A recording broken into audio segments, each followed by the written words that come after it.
Tonight, our guest is Mrs. Donna Ramsammy James, who is a gem of our soil. And I will take a short break. And when I return, I will introduce you to Donna.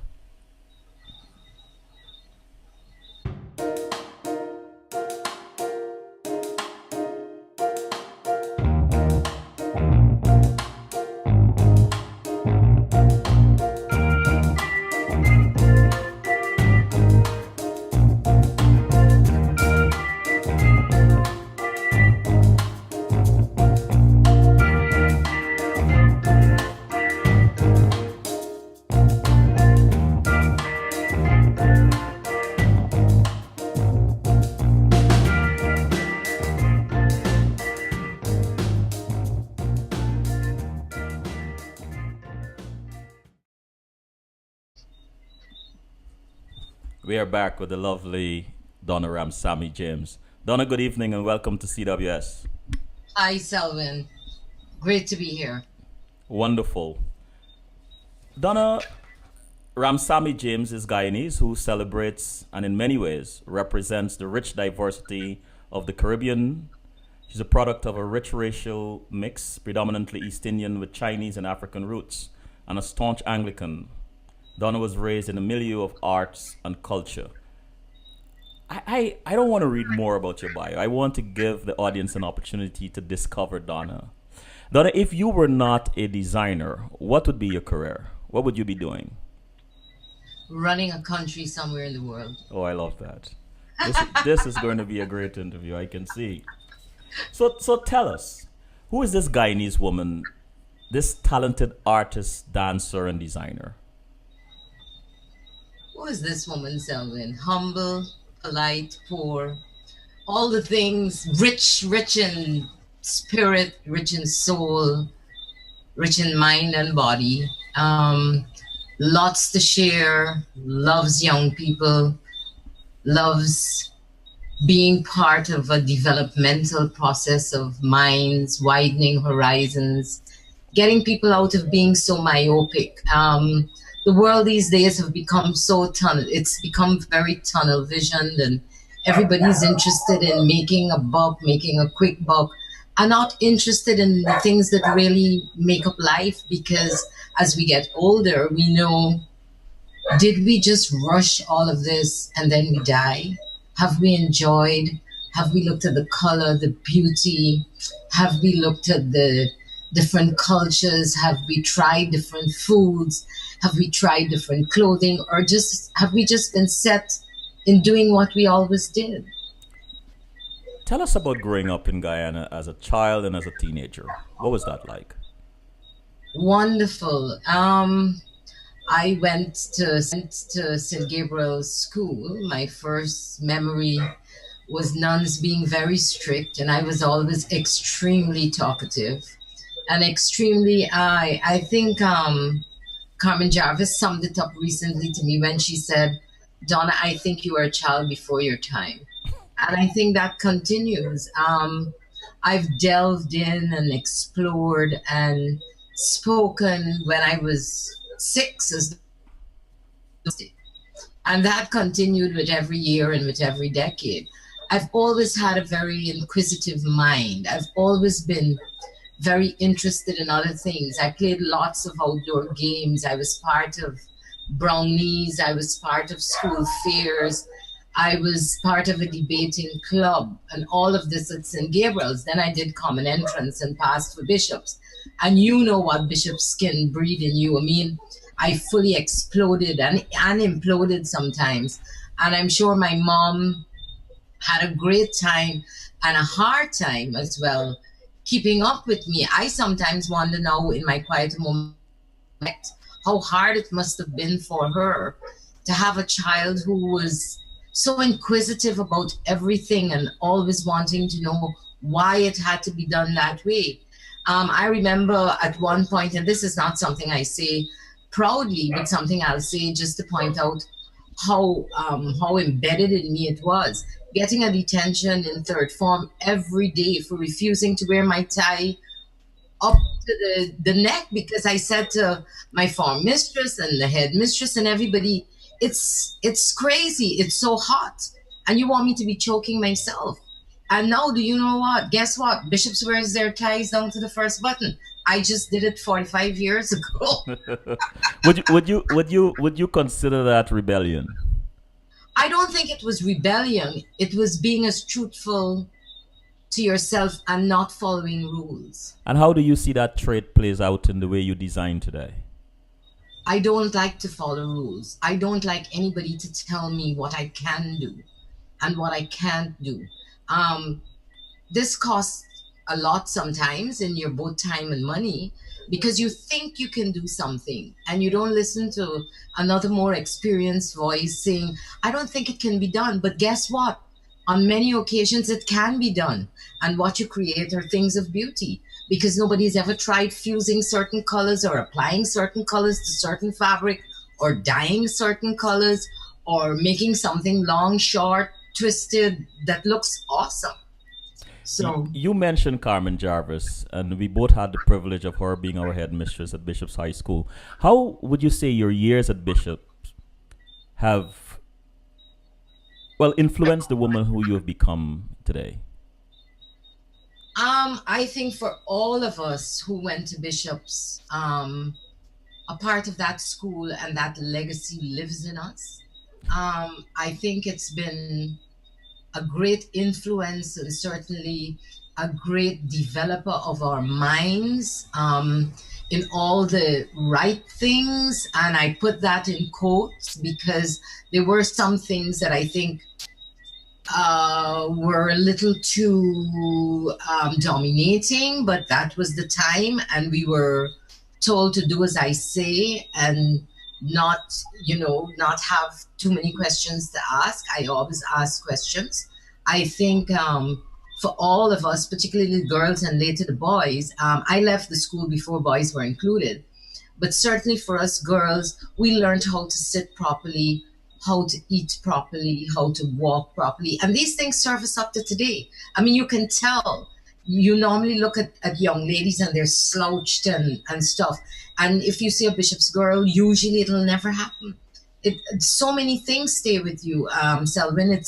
It's almost as though that school molded our minds and the way we operate up to today. And How, that's why it's sad today. And that's why we're pushing mentoring and we're pushing lots of things at the school today because every now and again you feel you're losing some of those traditions. And I think traditions are important. So we're trying, I mean, we had a meeting half an hour ago where we are trying to plan what we're doing within the next 6 days with the board, with the school, with the students, parents, so it certainly shaped me. But then there are so many other influences. I mean, I mean, when you talk about tradition and so on, I wanna ask about your parents. How did they influence who you are and the career path you've taken? um, my grandmother was a very hot dresser, and my father was very snazzy. Everybody who knew him, he died many years ago, tells me now that I not only look like him, but I behave like him. He was a very snazzy dresser. So was my mom, and my grandmother. I grew up seeing women that were really beautifully dressed and groomed, and a sense of occasion was very important. And so this, along with my designing, and together with my husband, and then later a daughter, we've traveled and lived all over the world. And so you've been able to incorporate into that very strong foundation other cultures, other traditions. You've become tolerant. You've learned to be accepting. It's broadened my horizons in a way that geography books did before I started to travel. But after traveling all over the world, I mean, I think it enriches your life in a way that you're meant to come back and share with other youngsters who will not have been as privileged and as lucky.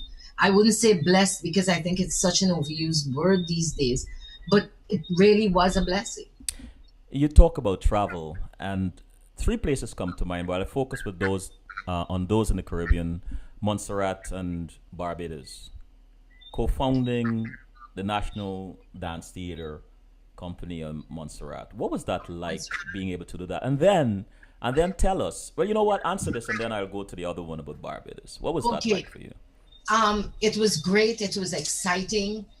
You know, Montserrat is a very small island with a very small population. At the time we lived there, I think it was about 7,000. So I think, Selvin, one of the most fulfilling things is when you do something and it's appreciated quickly, Mm-hmm. the length and breadth, in this case, of an island. And therefore, my husband was there with the Commonwealth Secretariat, and so I was known as the technical advisor, Carlton James's wife, and then very quickly became known for my dancing. And Raymond Lawrence, who was a young man who was there with Radio Antilles, he was a very good dancer and from the Dominican cultural body. I think he heads the Department of Culture in Dominica right now. And together we quickly formed a fabulous liaison, formed the Montserrat Dance Theater that did great things and exposed dance at a very high level to lots of young Montserratians. And I'm proud to say, even after the volcano and all of that, the Montserrat Dance Theater is still alive and functioning, shall I say, 37 years later. But and Donna, here's the other thing. You were introduced to dancing, to the arts and so on since you were a child, and Yes. and you're a member of the National Dance Theater of Guyana. What was that experience like? Before the National Dance Theatre of Guyana, there was Miss Tate. I started ballet there at 6. And then I went over to Theatre Guild with Robert Narayan. And from that, we started the Guyana government at the time, where culture was very big, started the Department of Culture headed by Lynette Dolphin, and Billy Pilgrim was her deputy. And they started a group called Trevani. And Trevani was going to become the nucleus of the National Dance Theatre. This is prior to Lavinia Williams. And there were people like Malcolm Hall, Philip McClintock, Sandra Stewart, Marilyn Hall, myself. There were 8 of us. And we had great musicians. We had Keith Waite on the flute. They were mainly made up of the police at the time, the police band, and they played live music for us. And that group, Trevani, toured all over on behalf of the government. We were the first Carifesta. We were the second Carifesta in Jamaica. We were the non-aligned meeting in Jamaica. We went to Suriname.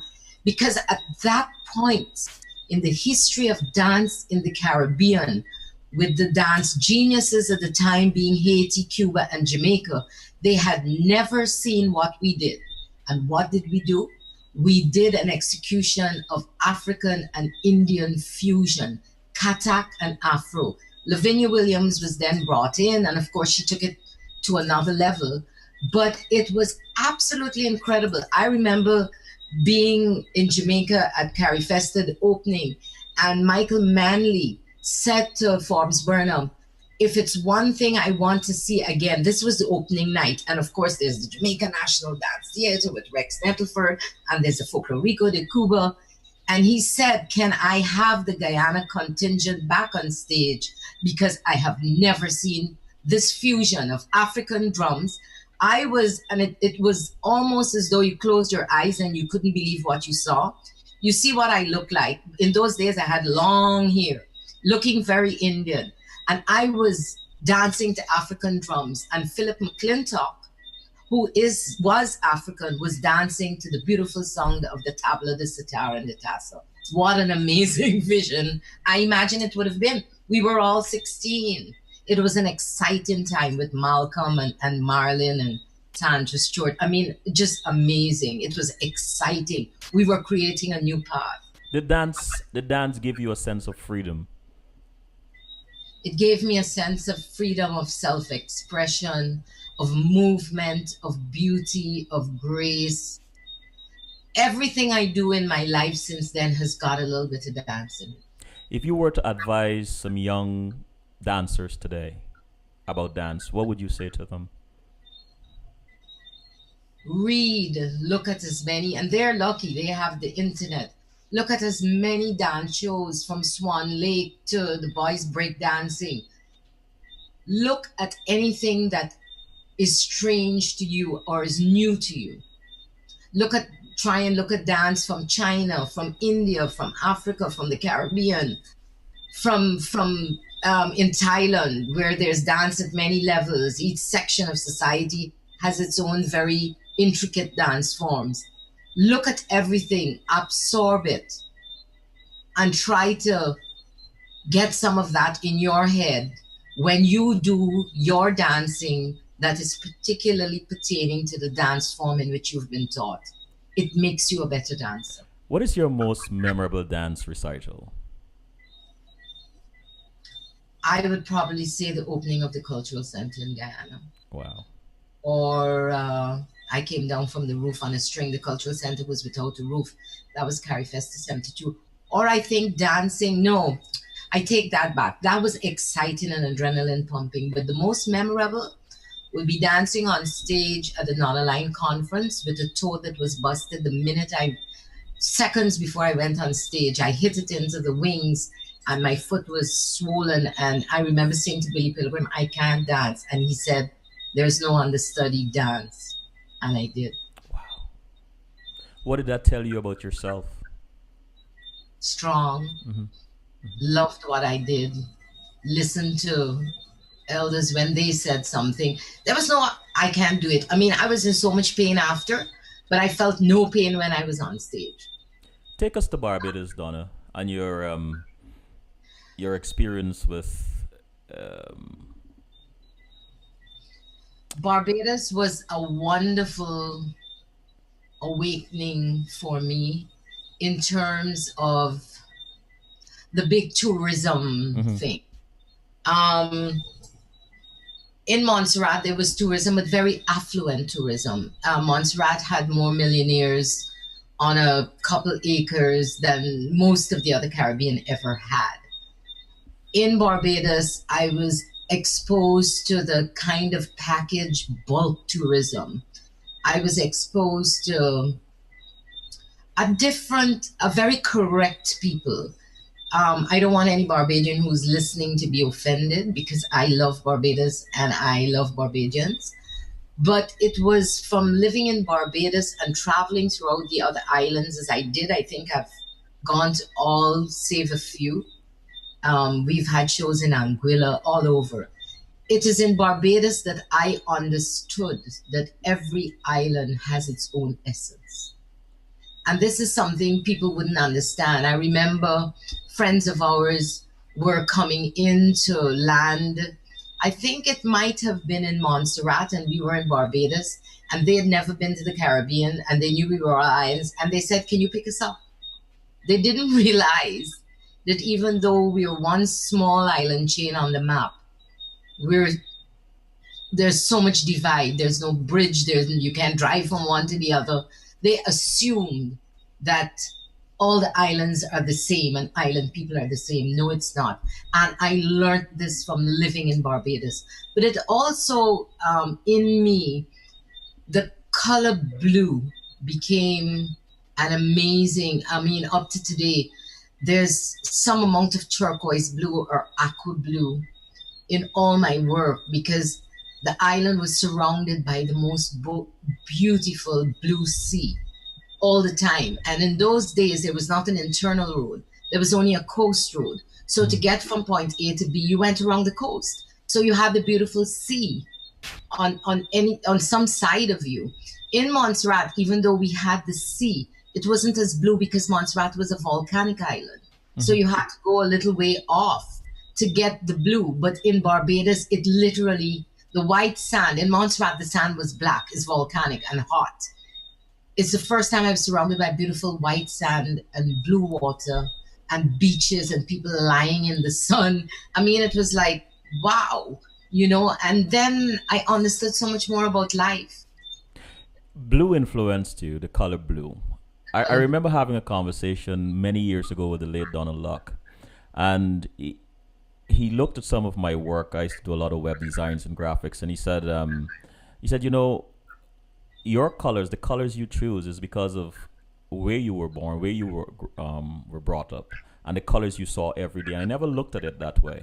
Is this true for you, Donna? It is very true.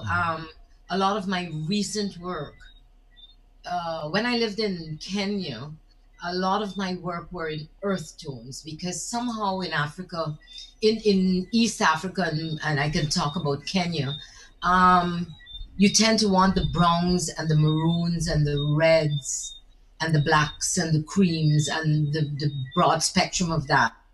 But since I'm back in the Caribbean and more particularly Guyana, greens and blues amaze me because the part of Georgetown that I live in, any one morning we can see 100 different species of birds. We have parrots and macaws and everything else in between. And we have lots of greenery. The Lama Canal is right behind my house. And it's just green and abundant and shades of green. And I've surrounded myself with even more green. So a lot of my recent work, I would say recent being in the last 12, 15 years, is a lot more colorful and a lot more. Now you understand when they say the spirit of carnival and the color of the Caribbean. That's what we represent. You know, I want to go to Kenya because I am curious. 1987, Nairobi, Kenya. How would you describe your experience? Well, let me twist that question a little bit. How would you describe your experience living in Kenya compared to the Caribbean? Oh, it's completely different. Kenya evoked within me a sense of my Africanness and a sense of my Indianness, which I had never had. I grew up in a home. My father was very Indian, but he was out of our life at a very early age. My mother was a very social, mixing person. And I grew up never knowing that I was really Indian. I always thought of myself as Guyanese. And when I got to Africa, which has a very big Indian population, for the people who've never been, Kenya, and it used to be Kenya, Tanzania, and Uganda. Idi Amin had problems, and so a lot of the Indians from Uganda came to Nairobi. And there are villages and villages and villages of Indian people who actually have not moved along with, say, if they came from the actual country India, because they came there in the late 18th century and early 19th century, and right along. So they still live in, as you know, when we leave a country, we take with it that time Mm-hmm. and bring it to a new continent. We stay in that time because that's what we knew. And so everywhere I would go, all these Indian merchants would look at me and say, "Oh, you're South Indian. Where are you from?" This is before I opened my mouth and I said, "No, I'm West Indian." I'm Guyanese. And they would say, "No, you have to be South Indian. Your roots are South Indian. Only South Indian women have those eyes and that skin tone." I'd never seen anything different with my eyes than anybody else in Guyana or my skin tone than anybody else. That's how blind I always was. So they did lots of research. They told me, "No, your name was not Ramsammy. That's what the the overseers gave your family when they got here, because for them they just did it phonetically, and that's how it sounded like Ram and Sami. It was Rangasamy, and this is your Madras." And they did all sorts of research. Likewise, my Ethiopian friends would claim me and say, "Oh, you have to be you're so like an Ethiopian." So I went to Kenya to be claimed by everybody. So then I knew that Guyanese people are really a melting pot. And we don't give enough thanks for that. That is a wonderful thing. When you can have 5 different countries from 5 different continents wanting to claim you as theirs. Let me go to the chat room for a moment. Raquel TC said, I love this. Be truthful to yourself and about nothing being myopic. Absolutely. We need our artists, including fashion designers, to center and balance us. Congrats, Donna, on your work. Gail N said, just now remembering what an amazing dancer Donna was. You've taken me back to those days when we watched and admired. Nicola said, when I was growing up, I never knew myself as Indian. I always saw myself as Guyanese. Those are in quotes. That's in quotes. And Nicola said, again, this is gold. Donna, what surprised you about Kenya? the wealth and the beauty of the country.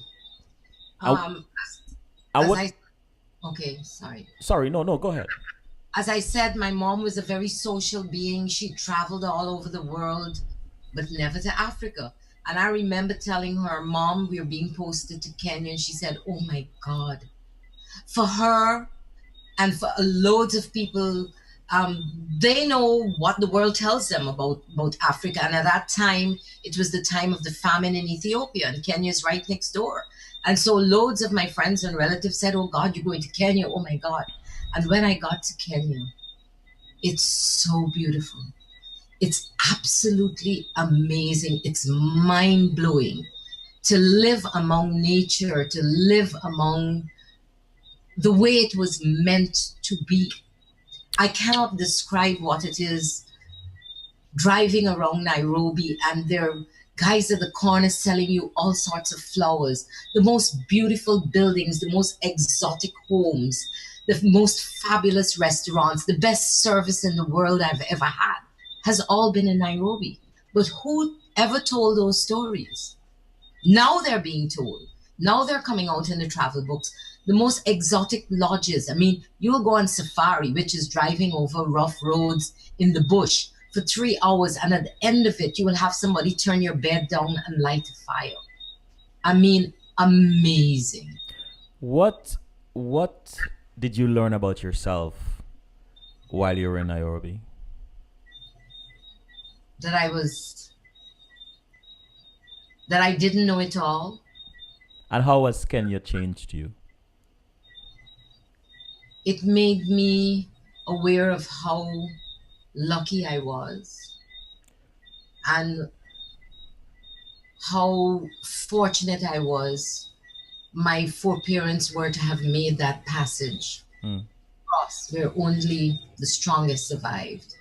And we are descendants of those very strong people who survived, those slaves who survived. Because in terms of attitude, the Muzungu, the white man, is looked up as though he's God. And I was considered a Muzungu. I am in nowhere near white, but I was from overseas. Hmm. And therefore, even though I'm dark in color and I look like many Mohindis who live there, I didn't speak like them. Therefore, I was a Muzungu. You would have your household help not look at you in your eye because they were taught to look down. I mean, I could touch slavery, I could feel it where I have never felt that in the Caribbean. People were so subservient. I remember saying to my staff when I got there, I don't want you in a uniform. I will make something very nice for all of you. And I mean, each house, you're on 3 acres of land, you have 8 staff. You know, it was the kind of living I don't think I could have experienced anywhere else. Um, and I saw how disgruntled they were. And I said to them, Look, I'm having a problem with you. I've just come. I haven't learned Swahili. You have to look at me in my eye and read my lips because we're doing a Swahili English kind of, thing here. And they said, Ma'am, to look at you at your eye is disrespectful. And we need a uniform because we want everybody else to know that we belong to you. It Wow. was still at that time a sense of pride that they were the house servants of somebody who was a Muzungu. A Donna, mere Donna, experience. what would you say, or what experiences would you say you have given the the women of Nairobi, and what would you have learned from them? I learned from them to make a little go a long way. Mm. The sense that uh, there are many tribes in Kenya, but women generally are looked down as the beast of burden. And the reason they tell me is because the men used to have their hands free so that they could hunt. So even today, we're in Nairobi. There's a national park with wild animals right there. But generally, there are no animals roaming on the road. Yet the men would walk in front, swinging their hands, or they got a little transistor radio, or in later days, a cell phone. and the women are behind, literally bent over in half, fetching everything from children to wood, firewood, to water, to groceries, to everything. How did that What what sorry. did I learn? I learned that I was lucky, and I learned to always take a piece of cloth with me. Every Kenyan woman takes a kikoi. And why a kikoi? It's a wrap. You put it over your clothes, you fetch things with it, you tie yourself up.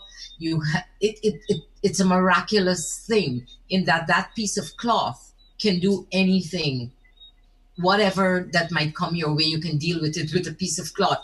As a result, a lot of my designs have a piece of cloth, an extra piece of cloth. I want to take a break, but before I go, tell us about your line, the line you started, leather for leisure. Leather for leisure. Again, being very intrigued by animals and nature, and I'd never seen a giraffe live other than in the London Zoo at that time. I'd never seen zebras running by the road. I'd never see a pride of lions, and it made me pleasure to live and drive among these people, among these animals, to see them at a watering hole in the middle of the night. We were staying in the same lodge where the queen stayed when she was told that her mom had died and she was the new queen. It's a place called Treetops in Naivasha. Is it Naivasha? Oh God, it's so long ago. Nanyuki, I think.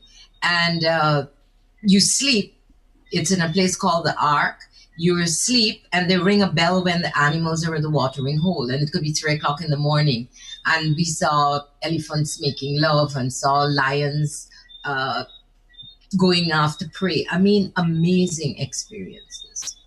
Let's take a break, Donna.